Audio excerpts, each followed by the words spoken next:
Nos vemos en Paliaiki. Good luck.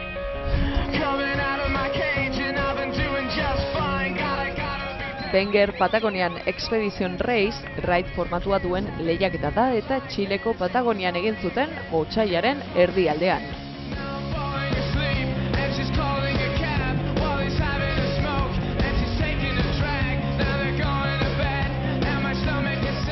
Lau lagunez osaturiko 14 talde Paineko Dorren Parke Naturaletik atera ziren eta trekinak, kaiaka eta mendi bizikleta uztartzen zituen ibilbidea osatu behar izan zuten.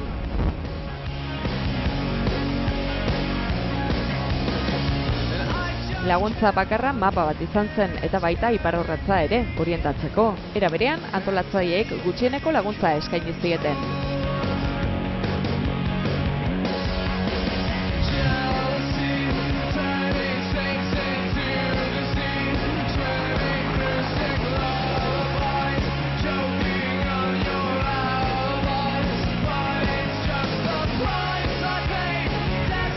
Abentura eta esplorazioa dira Wenger Patagonian Expedition Raceko filosofia, baina parte hartzeko iraupen fisikoa eta mentala izatea funtsezkoa da.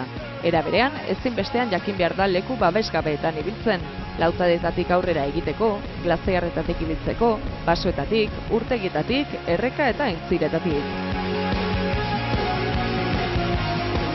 Gainera, lasterketa egunetan, Patagoniako klima aldakorrak zail jarri zizkien gauzak parte hartzaileei.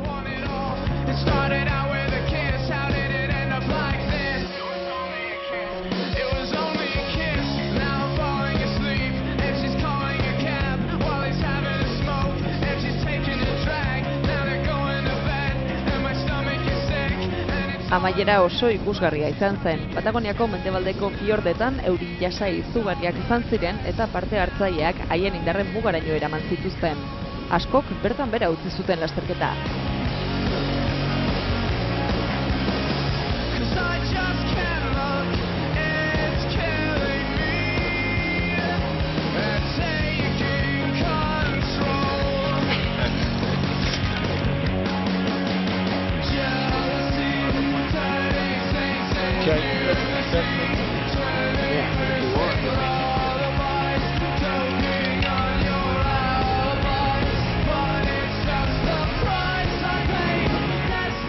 Orotara eta ibilbideak zituen 600 kilometroak egiteko, 5 egun, 12 ordu eta 36 minutuko denbora eginda.